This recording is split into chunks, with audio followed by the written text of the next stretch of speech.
Las rosas empezaban a perder su color veraniego cuando me agaché para cortar las últimas flores para mi mesa de cocina.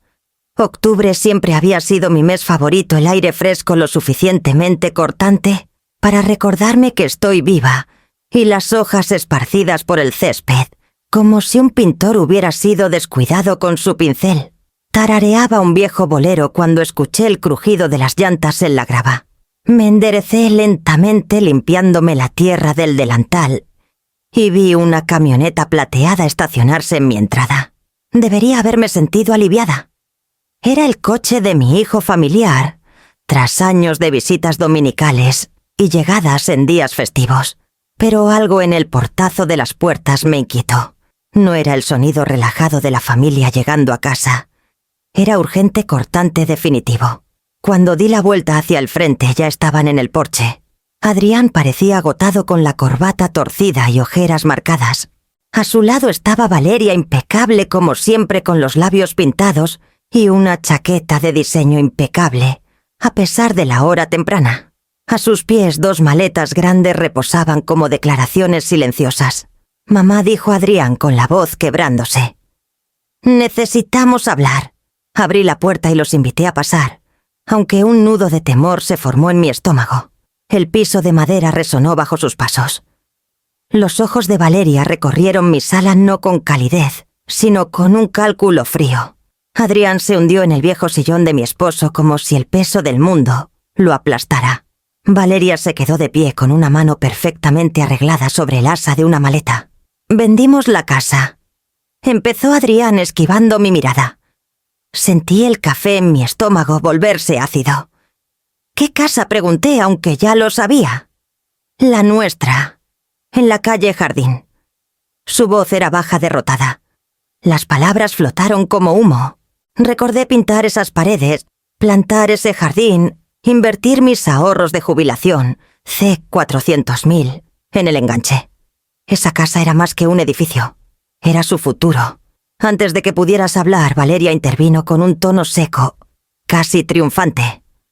«Sacamos 6,5 millones de pesos, y ya lo arreglé todo. Mi mamá necesitaba ayuda, era lo justo». La sangre se me fue del rostro. «¿Le diste todo a tu mamá?». Todo, dijo sin inmutarse. «La familia es primero». Me giré hacia Adrián esperando que la corrigiera, que suavizara el golpe. Pero solo se frotó las sienes con los hombros caídos. «¿Dónde piensan vivir?», pregunté con la voz frágil. Valeria sonrió, pequeña, tensa, ensayada. «Aquí, claro. Temporalmente hasta que decidamos qué hacer». Abrí la boca para negarme, pero ella sacó una carpeta de su bolso y la puso en la mesa con un movimiento calculado. Mis ojos captaron el sello de la oficina del registro del condado. «Esto», dijo golpeando los papeles, «es una cláusula de transferencia que Adrián firmó cuando refinanciamos. Me da ciertos derechos. Derechos de ocupación legal. Lo que significa, Elvira, que no puedes echarnos. No sin arriesgarte a una demanda». La sala dio un giro. Mis rodillas temblaron. Había vivido en esta casa por 30 años. Pagado cada hipoteca a tiempo. Enterré a mi esposo y planté rosas junto a la cerca en su memoria. Y ahora esta mujer, parada con arrogancia, en mi sala decía que la ley me ataba las manos. Adrián seguía callado con la mirada fija en el suelo. La voz de Valeria se agudizó. «No hagamos esto más difícil de lo necesario». Nos mudamos. El asa de su maleta hizo un clic al levantarla hacia el pasillo y sentí mi mundo cerrándose mientras mi hijo seguía sin mirarme. El peso de sus palabras me oprimía el pecho hasta casi no poder respirar. Miré la carpeta en la mesa, luego las maletas junto a la puerta y finalmente a mi hijo, que seguía negándose a mirarme. Algo dentro de mí se endureció. No dije en voz baja, estabilizando mi tono: «No se van a mudar a mi casa». La sonrisa de Valeria desapareció. El aire se espesó. «No entiendes», espetó. «No tienes opción». «Siempre tengo opción», respondí dando un paso hacia la puerta. «Y mi respuesta es no». Parpadeó 1 o 2 veces como si no hubiera escuchado bien. Luego sus mejillas se encendieron. En un movimiento rápido giró, tomó el asa de la maleta y la jaló hacia ella. Vieja amargada siseó. ¿Después de todo vas a cerrarles las puertas a tu propio hijo? Adrián se movió inquieto en el sillón. Su silencio me dolió más que sus palabras. Alcancé la puerta decidida y a terminar con esto, antes de que se saliera de control. Pero Valeria fue más rápida. Me empujó abriendo la puerta de par en par. La luz otoñal inundó la sala atrapando motas de polvo como chispas diminutas. Y entonces, sin previo aviso, su mano golpeó mi rostro. El sonido fue más fuerte de lo esperado, resonando con fuerza. Mi cabeza se ladeó, mi mejilla ardía y por un momento no pude respirar. Se escucharon jadeos. Giré aturdida y vi a los vecinos congelados al otro lado de la calle. La señora Morales estaba en su buzón con la mano en la boca. El pequeño Diego paró en seco con su bicicleta a mitad de la acera. Un adolescente levantó su celular grabando. Toqué mi mejilla ardiente con vergüenza y furia, colisionando dentro de mí. Fuera, susurré. Valeria sonrió con desprecio, su pecho agitado. Todos verán qué clase de madre eres echando a tu hijo a la calle. Alzó la voz a propósito, lo suficientemente fuerte para que se oyera en el vecindario silencioso. Esta mujer se niega a ayudar a su propia familia. Vi cabezas girarse desde los porches, cortinas abrirse. Mi dolor privado se convirtió en un espectáculo público. En un instante, saqué mi celular del bolsillo del delantal con los dedos temblando tanto que apenas pude marcar. Mi corazón latía con fuerza cuando la llamada conectó. ¿Emergencias? ¿En qué puedo ayudarle? Mi nuera me golpeó. Dije con la voz más firme de lo que sentía. Se niega a salir de mi propiedad. La operadora me aseguró que un oficial venía en camino. El rostro de Valeria titubeó por un segundo. Luego se endureció en una máscara de indignación. ¿Llamaste a la policía contra la esposa de tu hijo? La miré a los ojos. Contra la mujer que me golpeó. Los minutos se alargaron como horas hasta que la patrulla llegó con luces destellando. 2 oficiales bajaron, uno joven, otro mayor. Hablaron con calma, separándonos en el porche y la entrada. Los vecinos seguían en sus jardines fingiendo rastrillar hojas o recoger el correo con sus celulares, aún levantados como jueces silenciosos. Expliqué lo sucedido mostrando la mejilla hinchada que aún palpitaba. Los oficiales escucharon, pero intercambiaron una mirada que reconocí cansada, cautelosa. Señora, dijo el más joven, parece una disputa familiar, sin lesiones visibles más allá del enrojecimiento y sin que usted quiera presentar cargos. Ahora, esto es un asunto civil. Podemos hacer un reporte, pero no podemos sacarla sin una orden de restricción. Las palabras sabían a ceniza. Me habían humillado frente a medio vecindario. Mi hijo seguía inútil detrás de ellos, y lo único que la ley me decía era que lo resolviera yo misma. Mientras los oficiales hablaban con Valeria, ella cruzó los brazos fingiendo inocencia, con la voz melosa. Adrián finalmente se levantó del sillón, pero en lugar de defenderme, se frotó la frente como si quisiera desaparecer. Cuando la patrulla se fue y la multitud se dispersó, me quedé sola en el porche con la mejilla aún ardiente. La luz del sol se había desplazado estirando sombras largas sobre mis rosas. Me sentía impotente, más pequeña que en años. Pero al cerrar la puerta contra el silencio, me hice una promesa: esto no sería el fin de mi historia. Y cuando volví a la mesa de la cocina, la carpeta con sus supuestos documentos seguía allí, esperando mi próximo movimiento. Me senté en la mesa de la cocina mucho después de que la patrulla se fue, el zumbido de su motor aún resonando en mis oídos. Mi mejilla seguía palpitando donde Valeria me había golpeado, pero lo que más dolía era la mirada de Adrián, o más bien la ausencia de cualquier mirada. Ni siquiera podía levantar la cabeza mientras su esposa me humillaba. La carpeta que ella dejó en la mesa seguía allí, una amenaza, envuelta en sellos del condado y letras pequeñas. La miré con la rabia ardiendo en mi pecho. Si ella pensaba que podía torcer el papel en poder, entonces Tal vez era hora de que desenterrara mi propio papel. Fui al armario del pasillo arrodillándome frente al viejo archivador de roble que me había acompañado de trabajo en trabajo, de casa en casa. Olía ligeramente a polvo y a brillantador de limón. Mis dedos recorrieron las etiquetas seguros, impuestos, facturas.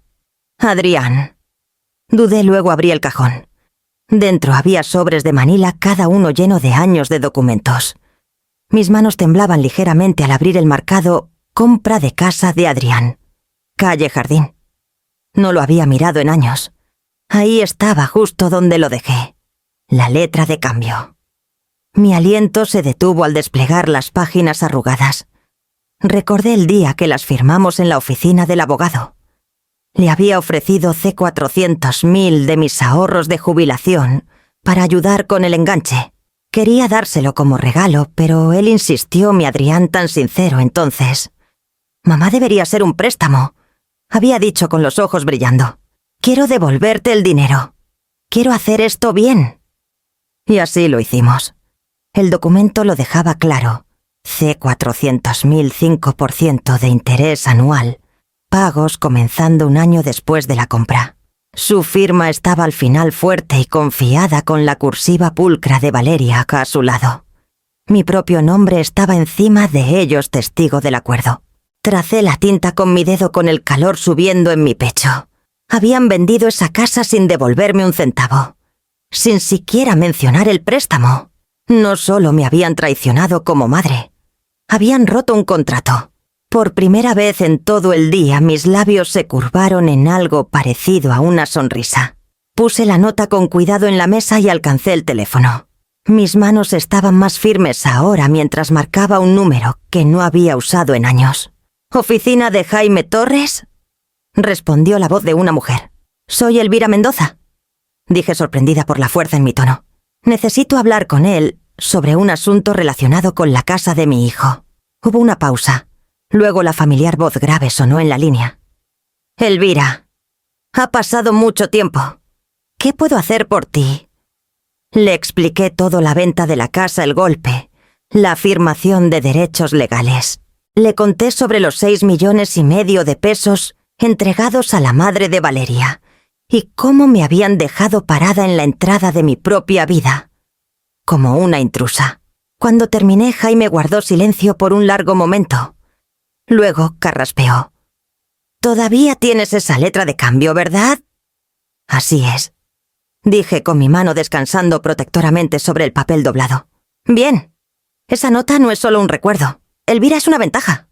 Si vendieron la propiedad sin pagarte, incumplieron el contrato. Puedes demandar recuperar el dinero con intereses, tal vez más.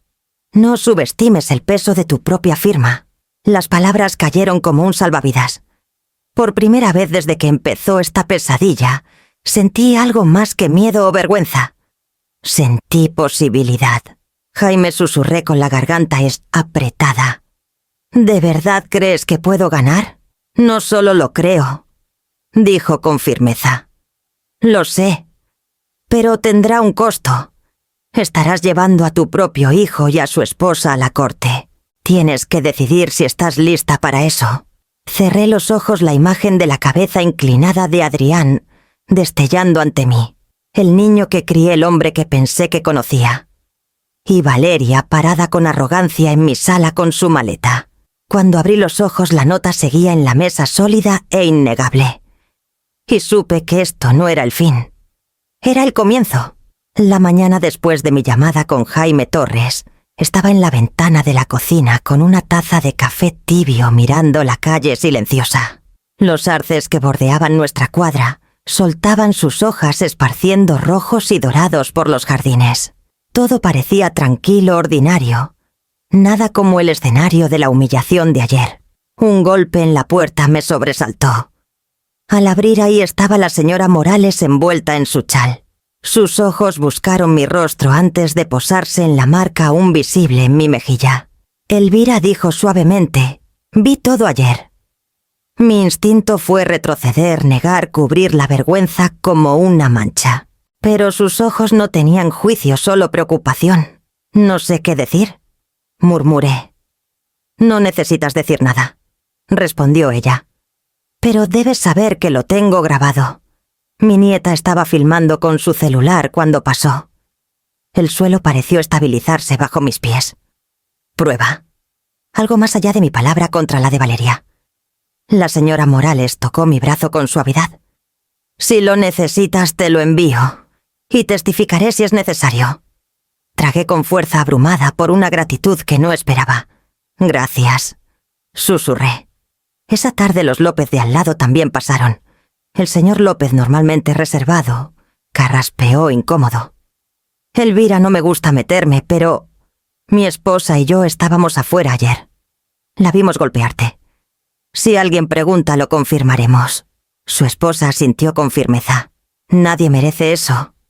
No tú. Algo en mí cambió. Durante años creí que los problemas familiares debían quedarse tras puertas cerradas. Había llevado esa creencia a mi viudez, a criar a Adrián sola, a tragarme los dolores, para que el mundo pensara que estábamos completos. Pero ahora la verdad se había derramado en la calle innegable, grabada, presenciada.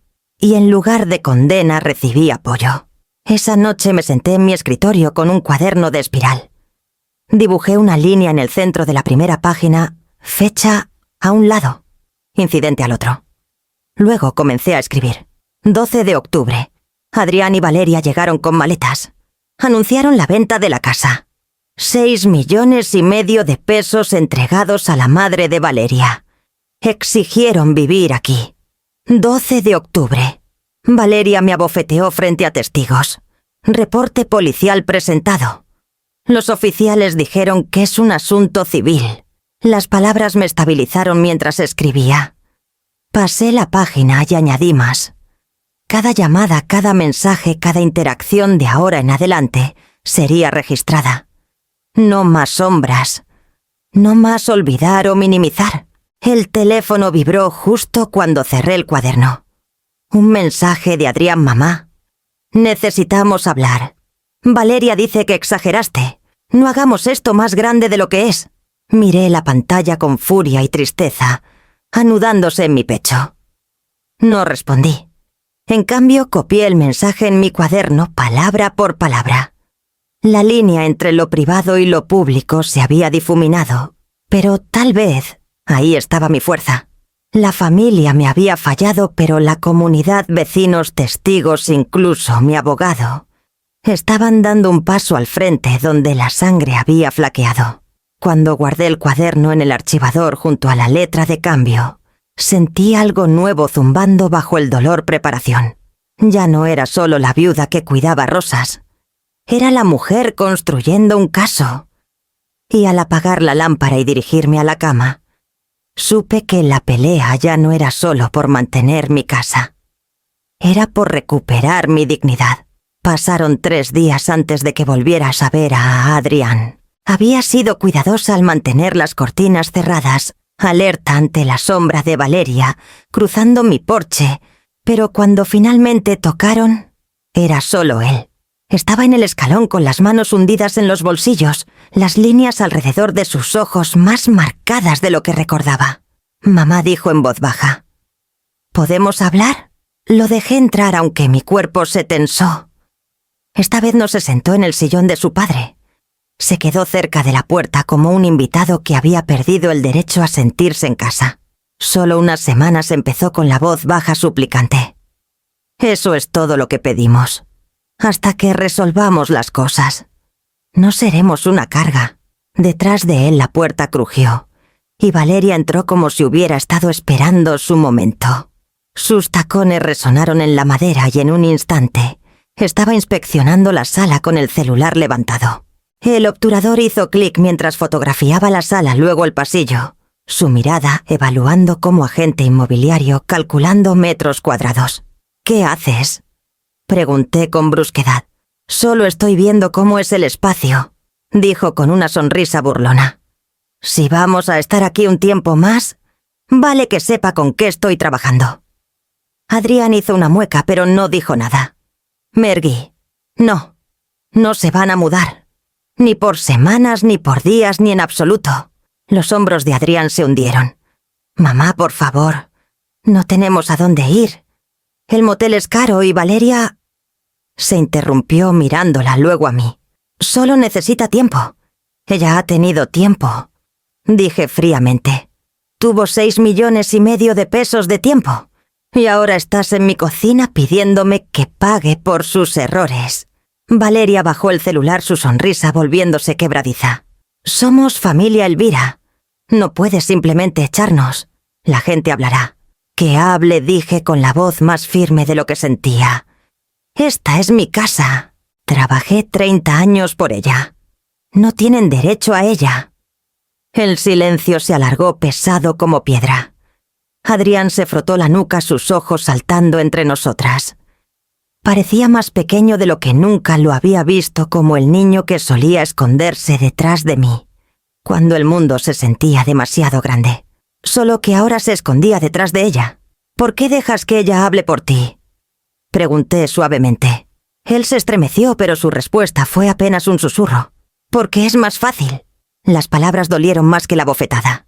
Más fácil traicionar a su madre que enfrentar a su esposa. Más fácil dejar que ella lo exprimiera que defenderse. Vi entonces que el hombre que crié seguía ahí, pero enterrado tan profundamente bajo su sombra que ya no podía levantar la cabeza. Tomé mi cuaderno del mostrador y escribí la fecha en la parte superior de una página nueva. 15 de octubre. Adrián y Valeria exigieron quedarse temporalmente. Negado. Los ojos de Valeria se posaron en el cuaderno, su sonrisa titubeando. ¿Qué es eso, prueba? Dije simplemente. De todo. Su mandíbula se tensó, pero no dijo más. Adrián alcanzó su brazo como para guiarla afuera, su toque tentativo. Ella se apartó avanzando hacia la puerta con una última mirada a mis paredes como si ya fueran suyas. Cuando la puerta se cerró tras ellos, me hundí en el sillón, el aire pesado en mis pulmones. Mi hijo había venido a suplicar, pero no era su voz la que llevaba el peso. Era la de ella. Y me di cuenta con un dolor hueco que lo estaba perdiendo compromiso tras compromiso. Volví a la carpeta en la mesa y al cuaderno en mi regazo.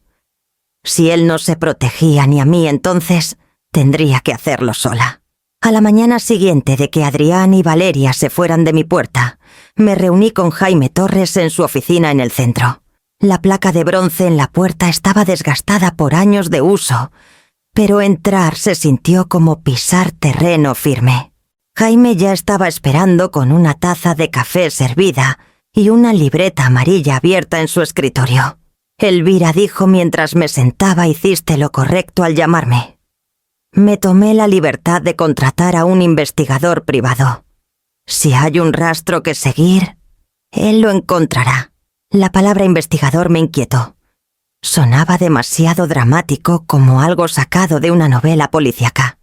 Pero entonces recordé el ardor de la mano de Valeria y la imagen de ella levantando su celular para fotografiar mi casa. Nada de esto era ordinario.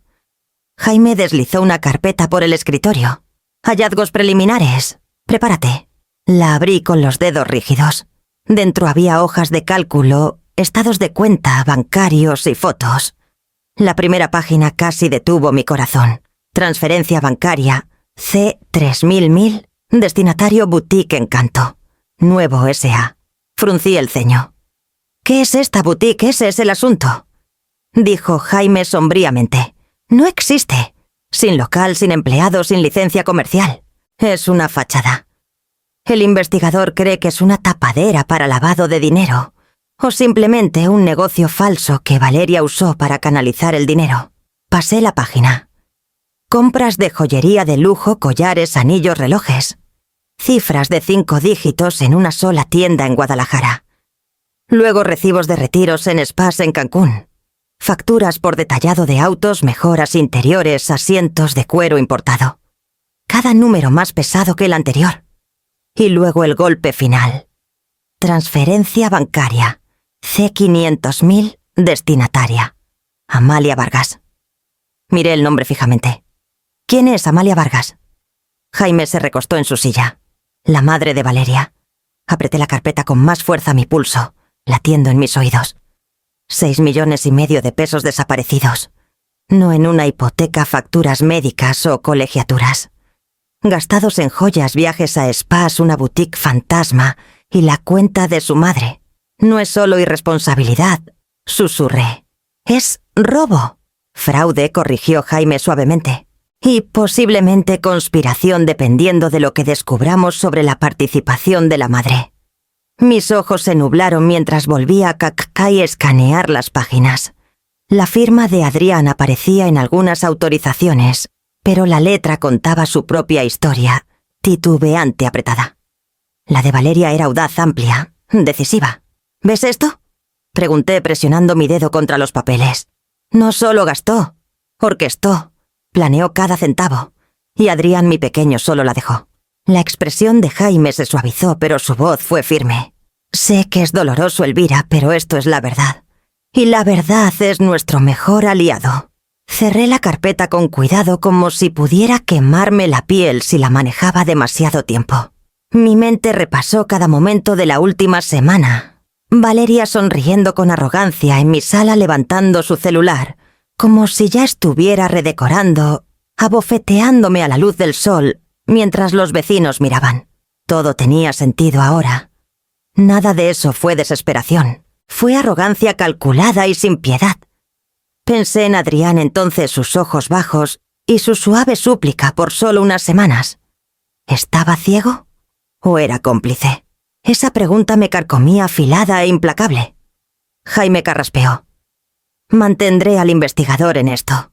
Cuanta más evidencia tengamos, más fuerte será tu caso. Y Elvira, no te subestimes.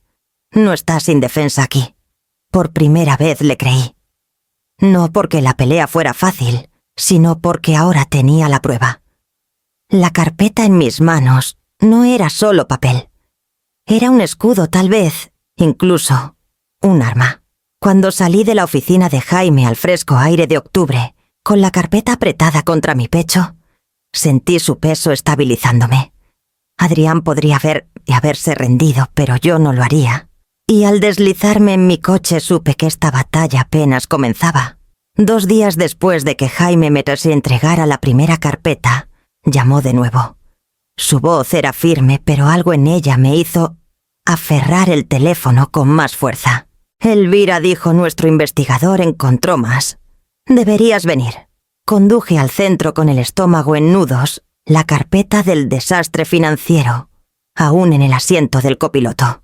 Para cuando entré en la oficina de Jaime, ya sentía que saldría con una carga más pesada.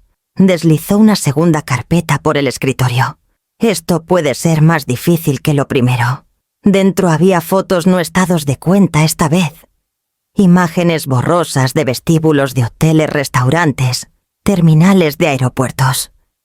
Y en cada una Valeria sonreía junto a un hombre alto y distinguido con cabello plateado y una mandíbula que parecía tallada en piedra. Su nombre estaba escrito pulcramente en la parte superior del informe: Ricardo Salazar, magnate de la construcción, Ciudad de México. Casado. Rico. Sentí mi garganta cerrarse. ¿Quién es él para ella? Los ojos de Jaime sostuvieron los míos. Su amante. Y el que ayudó a financiar su juerga de gastos. Empujé la carpeta como si me hubiera quemado. Entonces no eran solo joyas y viajes a spas. También lo tenía a él. Jaime asintió. El investigador rastreó varias de las transferencias de la boutique. No solo desaparecieron. Circularon a través de cuentas vinculadas a una de las empresas fantasma de Salazar, antes de esfumarse en el extranjero. La boutique nunca fue real. Era un embudo. Presioné mis palmas contra el escritorio intentando anclarme. La traición se hundía capa por capa. Adrián no solo había perdido sus ahorros, había sido usado como disfraz, el esposo obediente en papel, mientras su esposa vivía una doble vida con otro hombre. La imagen de la cabeza inclinada de Adrián volvió a mí lo pequeña que sonaba su voz cuando pidió unas semanas bajo mi techo. ¿Lo sospechaba? ¿O estaba tan bajo su hechizo que ni siquiera podía imaginarlo? ¿Por qué Ricardo Salazar?, pregunté, aunque no estaba segura de querer la respuesta. Jaime se encogió de hombros. Es rico, poderoso, El tipo de hombre al que Valeria parece atraída. Supongo que jugó a dos bandas exprimiendo a tu hijo mientras disfrutaba de la riqueza de Salazar. Probablemente él pensó que era su único benefactor. Es un patrón. Pensé en la inclinación arrogante de su barbilla cuando afirmó que la ley le daba derechos sobre mi casa. En su mano golpeándome la mejilla lo suficientemente audaz como para hacerlo frente a los vecinos. Eso no era imprudencia. Era confianza nacida de años de salirse con la suya. Volví a tomar las fotos con las manos temblando. En una ella se apoyaba en el brazo de Salazar con la cabeza echada hacia atrás en una risa. En otra él le entregaba una pequeña caja de terciopelo, la forma inconfundible un anillo. La rabia me quemó más afilada que el dolor. No solo había robado dinero, había robado el orgullo de mi hijo, su confianza, su dignidad. Había convertido su amor en un camuflaje para sus mentiras. ¿Lo sabe, Adrián?, pregunté. Aún no dijo Jaime en voz baja. Y Elvira, tienes que decidir si eres tú quien se lo dice. Lo destrozará. Cerré la carpeta y la atraje hacia mí. Puede que lo destroce, dije con la voz baja. Pero dejarlo en la oscuridad lo destruirá por completo. Cuando salí de la oficina de Jaime al aire fresco, las fotos pesaban más que la primera carpeta de recibos. El dinero podía reconstruirse, aunque lentamente. Pero la confianza, una vez rota, era más difícil imaginar entera de nuevo. Al llegar a mi entrada, las rosas junto a la cerca habían soltado sus pétalos dejando solo las espinas. Me quedé allí un largo rato mirando los tallos desnudos antes de llevar la carpeta adentro. Y esa noche decidí que me encontraría con Adrián cara a cara y le diría la verdad sobre su esposa. Le pedí a Adrián que nos encontráramos en el Café Sol, el lugar al que íbamos los sábados por la mañana cuando era niño. En ese entonces nos sentábamos en la mesa de la esquina y compartíamos un plato de hotcakes mientras él me contaba sobre su semana en la escuela. Ahora estaba en esa misma mesa con el vinilo agrietado y el olor a café impregnando el aire, esperando al hombre en que se había convertido mi hijo. Él se deslizó en el asiento frente a mí con los ojos rodeados de fatiga, la corbata floja. Por un momento parecía aquel niño otra vez, perdido, inseguro, esperando que le dijera qué hacer. «Gracias por venir», dije suavemente. Asintió, pero no me miró. La mesera le sirvió café y él lo removió sin añadir azúcar la cuchara, tintineando contra la taza como un tic nervioso. Abrí mi bolso y puse la carpeta entre nosotros. «Necesito que escuches esto, Adrián». «Todo». Frunció el ceño mirando la carpeta, pero sin tocarla. «Mamá Valeria me dijo que estás exagerando». «No es una exageración».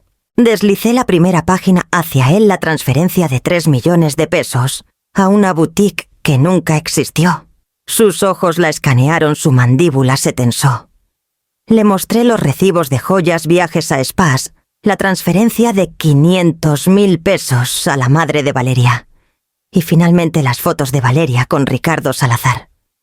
Las miró durante un largo rato, su rostro perdiendo color. Su mano tembló al dejar la última foto. «Adrián», dije en voz baja, «ella te ha estado mintiendo, usándote. Ese dinero no se perdió, fue robado. Y tú eras su coartada». Se recostó presionando las palmas contra sus ojos. Por un momento pensé que lloraría, pero cuando bajó las manos, su rostro era una máscara de vergüenza. «Sabía de las deudas», susurró. Las palabras cortaron más profundo de lo que esperaba. «¿Qué deudas? Sus tarjetas de crédito». Antes de casarnos debía casi 800.000 pesos. Dijo que lo resolvería, pero firmé algunos formularios de consolidación. Me dijo que si alguna vez la dejaba diría que falsifiqué solicitudes de préstamo. «Tiene copias, mamá».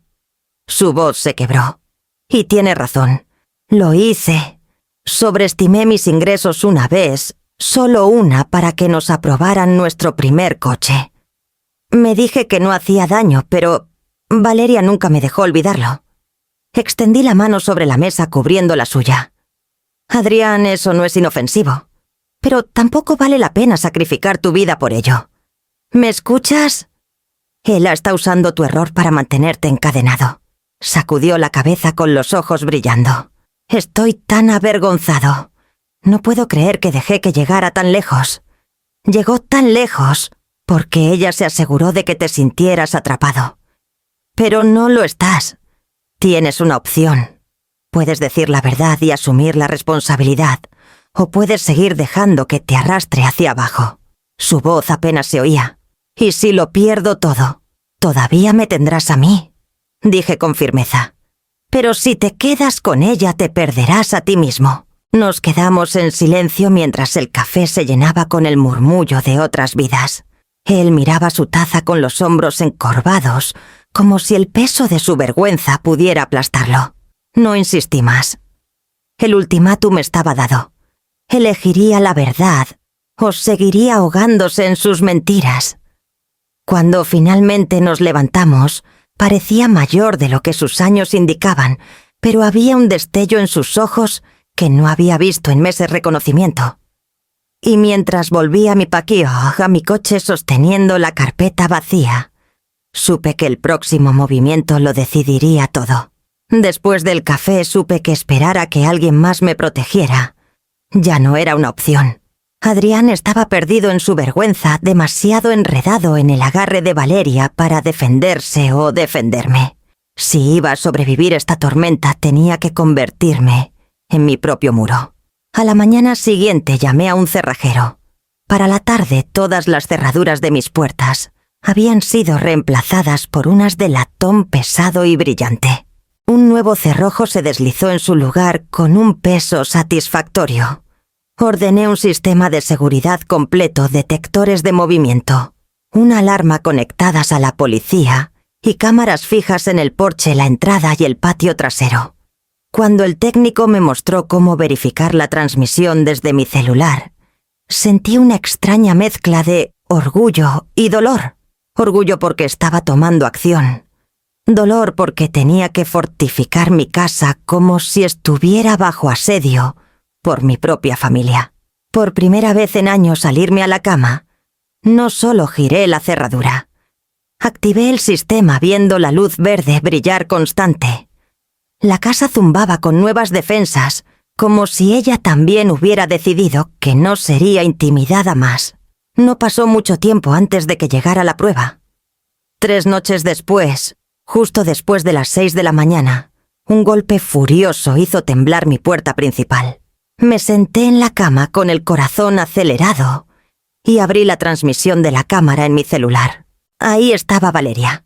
Su cabello desordenado, la chaqueta cayéndose de un hombro, pero su furia intacta.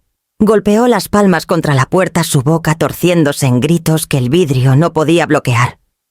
«Elvira, sé que estás ahí. Abre esta puerta ahora mismo». No me moví. La cámara lo captó todo, el rostro contorsionado, los puños, los gritos. Presioné grabar y dejé que capturara cada segundo. Los golpes se hicieron más fuertes. «Lo arruinaste todo. ¿Crees que puedes poner a Césate y Adrián en mi contra? ¿Crees que esta casa es tuya para siempre? Te arrepentirás», marqué a la policía con una calma que no sabía que tenía. «Soy Elvira Mendoza. Mi nuera está en mi porche invadiendo y amenazándome. La tengo en video. Por favor, envíen oficiales». En minutos el destello familiar de luces azules se reflejó en las paredes de mi sala. Valeria seguía gritando cuando llegaron los oficiales. Observé desde la ventana mientras le hablaban con rostros serios. Ella gesticulaba salvajemente señalando mi casa, su voz aguda. Pero cuando un oficial señaló directamente la cámara sobre mi porche, ella titubeó. Unos minutos después, uno de los oficiales tocó suavemente. Abrí la puerta con la cadena aún puesta. «Señora Mendoza», dijo. Le dimos a su nuera una advertencia formal de invasión. Si regresa puede ser arrestada. El alivio me recorrió como agua fresca. «Gracias», dije suavemente. El oficial asintió dejándome una copia del reporte. Cuando se fueron, Valeria miró una vez más a la cámara, luego se alejó furiosa por la acera. Me quedé en la ventana con la mano aún temblando, pero esta vez no era por miedo. Era por triunfo. Había venido a intimidarme, a asustarme para que me sometiera. En cambio, fue atrapada en video y advertida por la ley. Volví a la casa el zumbido del sistema de alarma constante de fondo. Por primera vez desde que comenzó esta pesadilla, no estaba esperando ser rescatada. Me había rescatado sola. Y con las pruebas acumulándose, registros financieros, fotos y ahora video, supe que la pelea estaba cambiando. El próximo movimiento no sería suyo. Sería mío. La carta del juzgado llegó un martes gris por la mañana. Antes de que comenzara el juicio se requería una mediación. Jaime lo explicó, simplemente un intento de resolver, sin llevar todo a una sala de audiencias. Una oportunidad, dijo, para resolver esto como familia. Pero familia ya no parecía la palabra correcta. 2 semanas después, me encontré sentada en una sala de conferencias, insípida, con paredes beige, y una mesa redonda pulida hasta brillar estérilmente. La mediadora, una mujer de unos 50 años con ojos amables y una calma inquebrantable, se sentó a la cabecera. Jaime estaba a mi lado con su libreta abierta, su pluma lista. Frente a nosotros estaban Valeria y Adrián. Valeria lucía impecable, como siempre, cabello liso, lápiz labial perfecto, una blusa de diseño, en un tono crema que la hacía parecer intocable. Adrián parecía más pequeño que nunca, su traje arrugado, las manos apretadas en su regazo. La mediadora abrió la sesión con palabras practicadas sobre compromiso, resolución y el valor de mantener las disputas privadas. Luego invitó a Valeria a taxi y hablar. Al principio la voz de Valeria fue melosa. «Señora Mendoza, quiero hacer las paces». «¿De verdad?» «Ninguno de nosotros quiere lo feo de un juicio. Podemos acordar términos, resolver esto en silencio y seguir adelante como familia». Sus ojos se posaron en mí, brillando como si estuviera a punto de llorar. Por un momento, cualquier otra persona en la sala podría haber creído su actuación. Pero yo había vivido el filo detrás de esa dulzura. Jaime permaneció inmóvil, así que respondí. «¿Y cuáles serían esos términos?» Ella juntó las manos con gracia. «Reconoceremos el préstamo. 400.000 no. Y te lo pagaremos en pequeños plazos durante los próximos 10 años. A cambio, retiras todas las demás demandas y aceptas no perseguir ninguna acción respecto a la boutique o otros asuntos». «Otros asuntos», repetí. «¿Te refieres al romance, las transferencias falsas, el fraude?» Su máscara se rompió solo por un instante, antes de volver a su lugar. «Esos son temas privados», dijo fríamente. «No pertenecen a la corte. Pertenecen donde pertenece la verdad», dije. La mediadora levantó una mano suavemente. «Centrémonos en el préstamo por ahora. Señora Mendoza, ¿está abierta a un plan de pagos?» «Estoy abierta a la honestidad», respondí. «Pero no firmaré nada que entierre la verdad para proteger mentiras». La sonrisa de Valeria desapareció. Su silla rasgó con fuerza contra el azulejo al inclinarse hacia la vía delante. «Eres increíble. Codiciosa, vengativa, arrastrando a tu propio hijo a la corte solo para parecer justa. Siempre me has odiado. Y ahora usas el dinero como excusa». Su voz se alzó resonando en las paredes estériles. La mediadora intentó intervenir, pero Valeria continuó. «Eres una vieja que no soporta perder el control. Prefieres ver a Adrián arruinado antes que admitir que se casó con alguien mejor que tú». No me inmuté. Miré directamente a mi hijo. «Adrián, ¿tú crees eso?» Sus labios se separaron, pero no salió sonido. Miró la mesa, sus dedos destrozando el borde de una servilleta, hasta que se deshizo. Su silencio habló más fuerte que cualquier palabra. La mediadora suspiró, su voz calma, cortando la tensión. «Está claro que no avanzamos hacia una resolución hoy. Sin un acuerdo mutuo, esto procederá a juicio». Valeria bufó, recogiendo sus papeles con movimientos bruscos y deliberados. «Bien. Que todos vean qué clase de mujer eres realmente, Elvira». Jaime cerró su libreta con una expresión indescifrable. «Que así sea», dijo. Cuando salimos de esa sala me sentí más pesada y más ligera y a la vez. Más pesada porque el silencio de mi hijo era una herida que tal vez nunca sanaría. Más ligera porque no había comprometido mis principios, por la ilusión de la paz. La puerta de la mediación se cerró y la del juicio se abrió. El juzgado olía ligeramente a madera vieja y desinfectante, un lugar donde demasiadas vidas habían sido desarmadas y reconstruidas. Me senté al lado de Jaime Torres con las manos cruzadas en la mesa, intentando estabilizar mi respiración. Al otro lado del pasillo, Valeria parecía salida de una portada de revista, cabello perfecto, aretes de perlas, un vestido azul marino elegido para sugerir modestia. A su lado, Adrián estaba encorvado con los hombros hundidos como si el peso de ambos lados lo aplastara. Todos de pie llamó el alguacil. Nos levantamos cuando entró la jueza, una mujer severa con el cabello plateado recogido en un moño. Su mirada era afilada del tipo que podía cortar excusas. Jaime abrió nuestro caso con precisión. Presentó la letra de cambio firmada por ambos, Adrián y Valeria Clara, como la tinta podía serlo. Mostró las transferencias bancarias, cada una migaja, que llevaba el rastro imprudente de Valeria. Reprodujo el video de ella golpeando mi puerta gritando amenazas, su voz aguda e innegable. Y luego llamó a los testigos.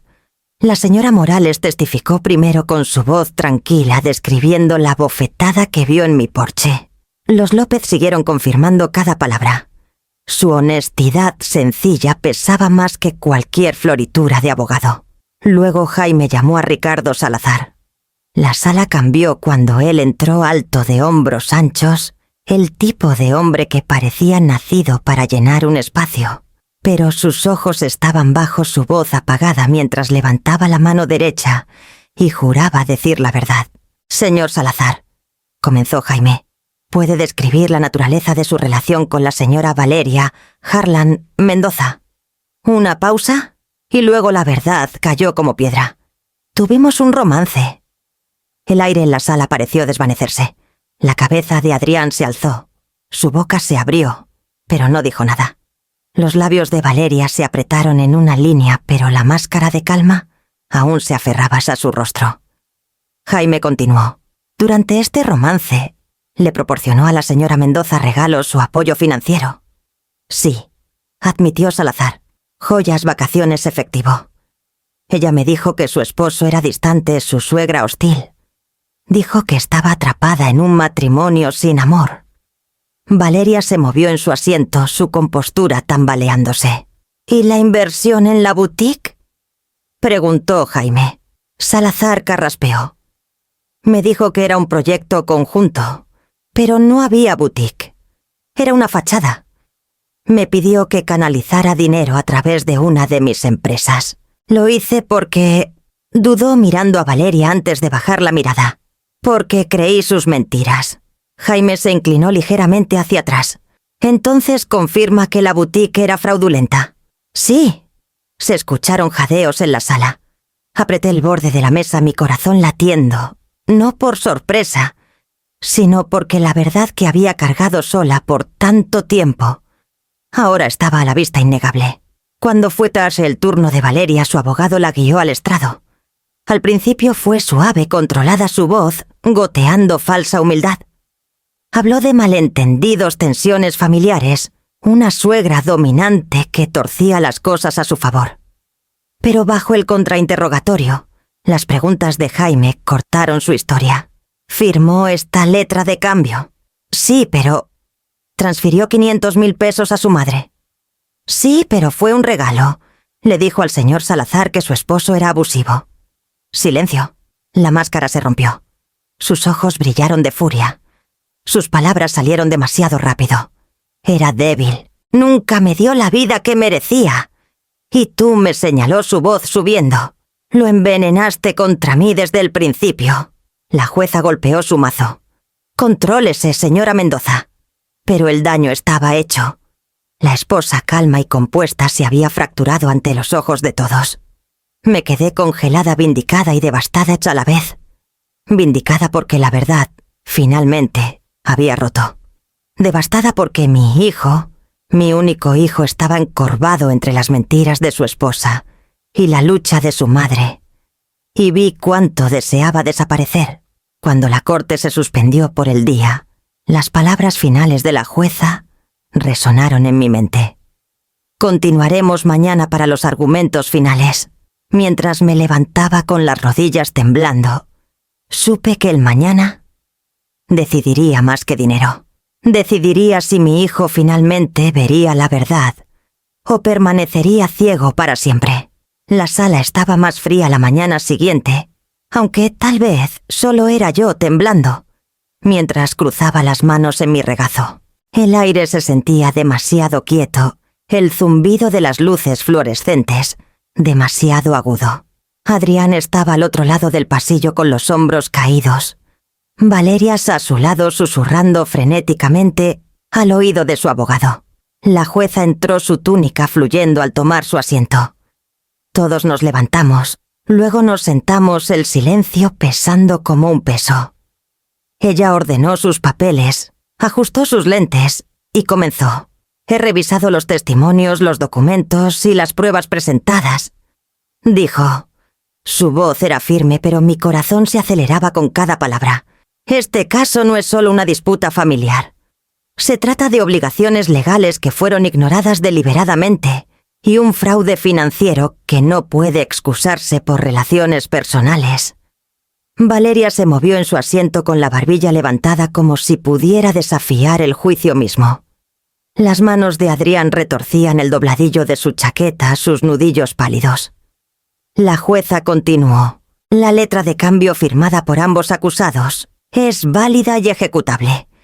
La venta de la propiedad sin reembolso constituye incumplimiento de contrato y conversión. Por lo tanto, fallo a favor de la demandante, la señora Elvira Mendoza. Las palabras resonaron como una campana final. Se ordena a los acusados reembolsar 670.000 más los intereses acumulados dentro de los próximos 30 días. El incumplimiento resultará en embargo de salarios y confiscación de activos. Además, debido a la evidencia de transacciones falsificadas y actividad fraudulenta, estoy refiriendo este asunto a la oficina del fiscal de distrito para posibles cargos penales. El mazo golpeó y el sonido resonó en mí como un trueno. La máscara de Valeria se rompió. Se desplomó hacia adelante, sollozos arrancándose de su garganta, su cabello impecable cayendo suelto alrededor de su rostro. Su abogado puso una mano en su hombro, pero ella lo apartó llorando en sus manos. El espectáculo fue tan dramático como todo lo que había hecho, pero por primera vez, nadie en la sala parecía engañado. Adrián no la alcanzó. No se movió en absoluto. Su rostro estaba vacío, sus ojos huecos, como si el lazo que lo había atado a esta mujer finalmente se hubiera roto. Debería haberme sentido triunfante. Había ganado el caso, la validación, la verdad. Pero al ver a mi hijo sentado allí, roto entre una madre que luchó por él y una esposa que lo destruyó, el triunfo se sentía una palabra pobre. Cuando la jueza nos despidió, la sala zumbó con murmullos sillas, raspando contra el suelo. Jaime se acercó. Lo lograste, Elvira. La ley está de tu lado. Asentí, aunque mi garganta estaba apretada. Al recoger mis cosas, capté los ojos de Adrián por un momento. Estaban enrojecidos, el niño que crié destellando en algún lugar profundo, pero demasiado lejos para alcanzarlo. Abrió la boca como para hablar, pero los sollozos de Valeria se alzaron más fuerte, tirándolo de vueltas así a la órbita de su caos. Bajó la mirada, se levantó y la siguió fuera de la sala. Me quedé sentada con las manos presionadas contra la mesa, escuchando el silencio que se asentó una vez que se fueron. La justicia se había servido al menos en papel, pero el amor, el lazo entre madre e hijo, era algo que ningún mazo podía restaurar. Cuando Jaime tocó mi hombro suavemente, me levanté con piernas inestables. El juicio era mío, pero al salir a la brillante luz de la tarde, no pude evitar preguntarme si había perdido algo mucho mayor en el proceso. Y cuando las puertas se cerraron detrás de mí, supe que la parte más difícil aún estaba por venir. Las noticias viajaron más rápido de lo que esperaba. Una semana después del veredicto, Jaime llamó para decirme que la madre de Valeria estaba ahora bajo investigación. La transferencia de 500.000 pesos había levantado preguntas con el fiscal de distrito, y al indagar más, surgieron otros depósitos sospechosos. Lo que comenzó como un goteo de indagación se convirtió en un río cada vez más ancho. Sus manos no están limpias. Elvira, me dijo Jaime. Parece que no fue solo cosa de Valeria. Amalia se benefició directamente. Sentí una calma extraña recorrerme mientras escuchaba. No era triunfo, no era regodeo, solo alivio. Durante meses me habían pintado como vengativa codiciosa desamorada. Pero cada día la verdad despegaba otra capa, y ya no era a mí a quien el mundo escrutaba. La supuesta amiga de la boutique desapareció por completo. No respondía llamadas, no tenía dirección válida. El investigador informó que había huido del estado dejando facturas impagas y retiros sospechosos a su paso. Un fantasma persiguiendo otros fantasmas. La aventura empresarial de Valeria no era más que humo y espejos, y con su desaparición llegó la certeza de que nunca se recuperaría dinero de esa fuente. Aún así, cada revelación desmoronaba un poco más la ilusión que Valeria había construido tan cuidadosamente alrededor de mi hijo. Fue Adrián quien vino a mí después, no Valeria, no abogados, no policías, sino mi pequeño parado en mi porche, al atardecer con la cabeza gacha. Se veía más delgado que nunca, con la corbata torcida, los zapatos desgastados. Me hice a un lado y lo dejé entrar sin una palabra. Nos sentamos en la mesa de la cocina, el mismo lugar donde hacía tarea, mientras yo preparaba la cena, la misma mesa, donde puse mi mano sobre facturas impagas, después de que murió su padre. Carraspeó, pero su voz se quebró al hablar. Pedí el divorcio. Las palabras resonaron como una campana pesada. Extendí la mano sobre la mesa, pero él negó con la cabeza, los ojos fijos en la veta de la madera. No puedo seguir fingiendo, mamá. Ella lo arruinó todo. Las deudas, las mentiras, el romance, todo es cierto. Quise creer que podía salvarla, pero ella nunca quiso ser salvada. Solo quería más. Un silencio se extendió entre nosotros. El sol se filtraba por la ventana de la cocina con motas de polvo flotando en la luz. Finalmente levantó los ojos hacia los míos y por primera vez en años vi al niño que crié, no, al hombre doblado bajo su peso. Tenías razón, mamá. Su voz se quebró de nuevo. Siempre tuviste razón. Mi garganta se apretó. Quise decirle que no encontraba alegría en eso, que la vindicación era un pobre sustituto de la paz. Pero simplemente cubrí su mano con la mía y dejé que el momento se asentara. Lloró entonces no las lágrimas silenciosas cargadas de vergüenza del juicio, sino los sollozos crudos y sin restricciones de un hombre, finalmente dejando un peso demasiado pesado para llevar. Lo dejé. Sostuve su mano hasta que sus nudillos se aflojaron, hasta que su respiración se estabilizó. Cuando se fue esa noche lo vi caminar por el sendero con los hombros aún caídos, pero de alguna manera más ligeros. Los papeles del divorcio no lo curarían todo. La deuda no desaparecería de la noche a la mañana. Pero las cadenas estaban rotas. Al cerrar la puerta con llave tras él, me di cuenta de que las ondas de la verdad se habían extendido más lejos de lo que jamás esperaba. Habían destruido mentiras, destapado, fraudes, desmantelado. Un matrimonio que no era más que un andamio para el engaño. Pero también habían comenzado a despejar espacio, para que mi hijo respirara de nuevo, espacio para que yo recuperara la paz en mi propio hogar.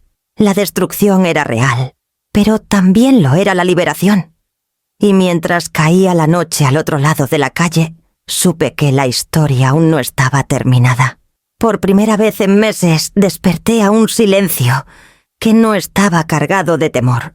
El brillo verde constante del sistema de alarma me saludó cuando entré a la cocina, pero ya no lo revisaba con manos temblorosas. Mis mañanas comenzaban con el silbido de la tetera, no con preocupación. Empecé nuevas rutinas para llenar los espacios que antes estaban abarrotados de miedo. Los martes iba al centro de mayores para practicar tai chi, mi cuerpo torpe al principio, pero relajándose con cada movimiento, lento y deliberado. Los jueves me uní al club de jardinería intercambiando plántulas y consejos con vecinos que se preocupaban más por la acidez del suelo que por los escándalos. Y los viernes trabajaba unas horas en una pequeña oficina de contabilidad, mis manos ocupadas con libros que cuadraban perfectamente, a diferencia del caos que acababa de sobrevivir. Cada paso me recordaba que aún estaba aquí, aún capaz de más que solo resistir. Cuando me arrodillaba en mi jardín con los dedos presionando la tierra húmeda, respiraba una paz que no había sentido en años. Las rosas estaban floreciendo de nuevo, pétalos delicados, desplegándose donde solo habían quedado espinas. Una tarde después de una reunión en el centro regresé a casa para encontrar el sol bajo, en el horizonte pintando la calle con luz ámbar. Mi casa ya no se sentía como una fortaleza. Volví a ser mía. Preparé una taza de té y me senté a la mesa saboreando lo ordinario. Fue entonces cuando noté el sobre en el suelo medio empujado. Bajó la puerta, sin sello, sin dirección de remitente, solo mi nombre escrito en letras irregulares y afiladas. Lo recogí el papel áspero bajo mis dedos y lo abrí con el borde de un cuchillo de mantequilla. Dentro había una sola hoja de cuaderno, las palabras garabateadas con trazos pesados de tinta. ¿Crees que ganaste? No es así. Me aseguraré de que lo lamentes. Sin firma, pero reconocí la letra al instante.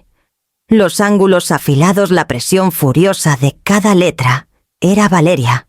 El té se enfrió en mis manos mientras lo leía de nuevo. Mi corazón latía no con miedo esta vez, sino con una resolución firme y ardiente. Ella estaba ahí afuera, enojada y desesperada, arañando las paredes de una vida que se derrumbaba a su alrededor. Pero yo ya no era la mujer que abrió la puerta, y fue abofeteada a la luz del sol. Doblé la carta con cuidado y la puse en una funda de plástico, añadiéndola a la creciente carpeta de evidencias. Luego volví a poner la tetera en la estufa esperando que el silbido subiera de nuevo, constante y claro. Afuera las luces de la calle se encendieron proyectando charcos de luz, tranquilos en el pavimento. Mi jardín estaba en calma, las rosas moviéndose suavemente con la brisa nocturna. Cerré las cortinas y aseguré la puerta, no por pánico sino por hábito, un ritual de seguridad que ahora me pertenecía a mí, no a ella. Por todas sus amenazas, la paz que había recuperado era más fuerte. Y supe que viniera lo que viniera estaba lista. La carta fue solo el primer golpe de Valeria. Una semana después, mi celular vibró con un mensaje de la señora Morales al otro lado de la calle. Elvira, no te alarmes, pero deberías ver esto. Era una captura de pantalla de Facebook. Ahí en letras grandes bajo el nombre de Valeria, había acusaciones tan salvajes como crueles. Yo era una suegra manipuladora, mentirosa, ladrona, que había robado dinero de mi hijo y arruinado su matrimonio. Ella tejía la historia hasta hacerse la víctima, pintándome como una vieja amargada, destruyendo a su familia por despecho. Por un momento mi estómago se hundió. Mi nombre estaba ahí enredado con sus mentiras para que todos lo vieran, pero en lugar de temblar, sentí algo más afilado, rabia limpia y constante. Llamé a Jaime. Se fue a internet, le dije, arrastrándome por el lodo. Su voz era calma. Entonces la enfrentaremos ahí, pero con la verdad, en horas. Jaime había publicado copias de la letra de cambio, el fallo de la corte, e incluso la referencia de la jueza por cargos de fraude. No opiniones, no drama, solo pruebas. Al principio me preparé para el silencio, pero luego comenzaron los comentarios. Vecinos que conocía desde hace años intervinieron. Vimos lo que pasó. Ella está torciendo todo. Incluso extraños ofrecieron apoyo escribiendo cosas como: ya era hora de que alguien enfrentara a gente como ella. Por una vez, la verdad brilló más que el espectáculo. Las capturas de pantalla se extendieron más rápido que sus mentiras, y la marea cambió. antes de que ella pudiera torcerlo más. La herramienta que había elegido para humillarme se convirtió en el escenario de su caída. Me senté en la mesa de la cocina con el brillo de mi laptop bañándome y me di cuenta de algo que me detuvo en seco. Durante meses había luchado por mantener esta pesadilla privada para proteger a Adrián y a mí del chisme. Pensé que el silencio nos protegería, pero el silencio solo le había dado espacio para seguir mintiendo. Hablar, exponer la verdad claramente sin vergüenza, finalmente había cortado todo. Esa noche, mientras las notificaciones se ralentizaban y el mundo afuera se silenciaba, cerré la computadora y solté un suspiro que no sabía que estaba conteniendo. Ya no me escondía. Las rosas afuera se mecían suavemente en el aire nocturno, sus pétalos suaves contra el cristal. Pensaba en ellas a menudo, ahora frágiles, pero resilientes, sobreviviendo tormentas y aún floreciendo. Por primera vez me sentí igual. Y aunque Valeria seguía ahí afuera, supe que tenía menos lugares donde esconderse. Adrián llamó un sábado por la mañana, su voz más tranquila de lo usual, pero firme. Mamá dijo: «Me mudé a un departamento. No es gran cosa, pero es mío». Cuando lo visité vi un espacio pequeño y limpio, muebles de segunda mano, una vista hacia un estacionamiento y una sola planta en maceta en el alféizar. Por primera vez en años no había rastro del gusto de Valeria. Sin cojines de diseño, sin baratijas extravagantes. Solo Adrián.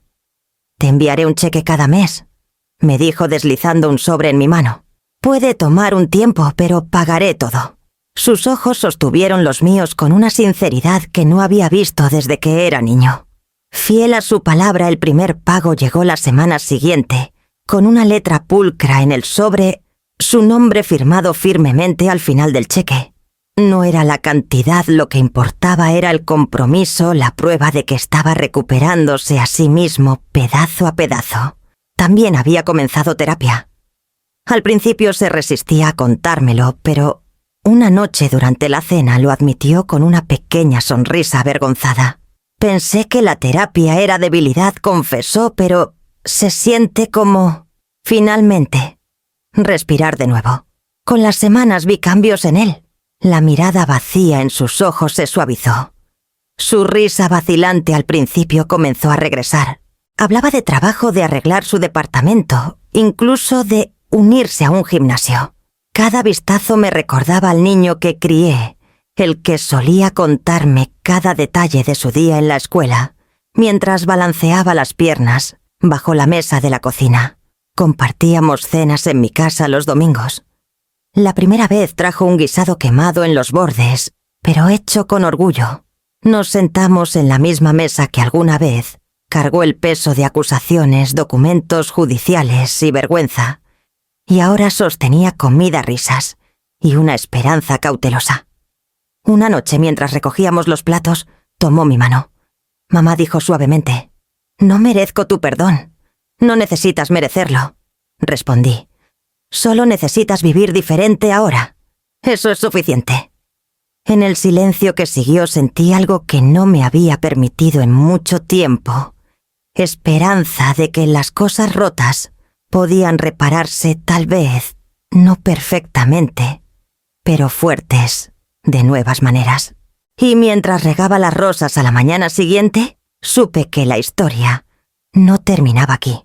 Solo pasaba otra página. Pasó un año marcado no por batallas, sino por rutinas tranquilas. Finalmente vendí la vieja casa, la que había llevado mis mayores alegrías y mis horas más oscuras. Con las ganancias me mudé a una comunidad de jubilados en Querétaro, donde el aire era cálido y las montañas enmarcaban cada atardecer. Mi condominio era modesto, pero el silencio allí era solo mío. La vida se asentó en un ritmo. Me uní a un club de lectura, caminaba por las mañanas, cuando el aire del desierto aún era fresco, y convencí a las rosas para que florecieran en un suelo que a primera vista parecía demasiado duro para sostenerlas. Cada día se sentía como un regalo que no sabía que aún podía recibir. Una tarde, mientras regaba las rosas, un golpe llegó a mi puerta. En el porche estaba una joven con ojos cansados y una sonrisa vacilante.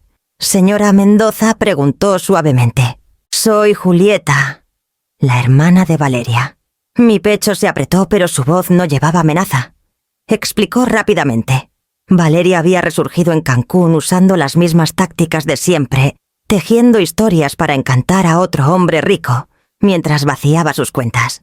«No sé cómo detenerla», admitió Julieta, «pero no quiero que nadie más sufra como lo hizo tu familia». La invité a pasar.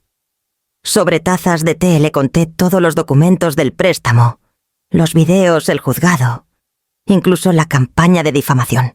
Julieta escuchó con ojos grandes y doloridos. «Tú luchaste», susurró. «Así es», dije. «Y tú también puedes. Pero debes estar lista para las mentiras, las amenazas, las máscaras que ella usa. La única forma de ganar es con verdad y persistencia». Asintió garabateando notas, su determinación creciendo con cada palabra. Para cuando se fue, vi en ella una chispa que reconocí la resolución de alguien que se niega a ser roto.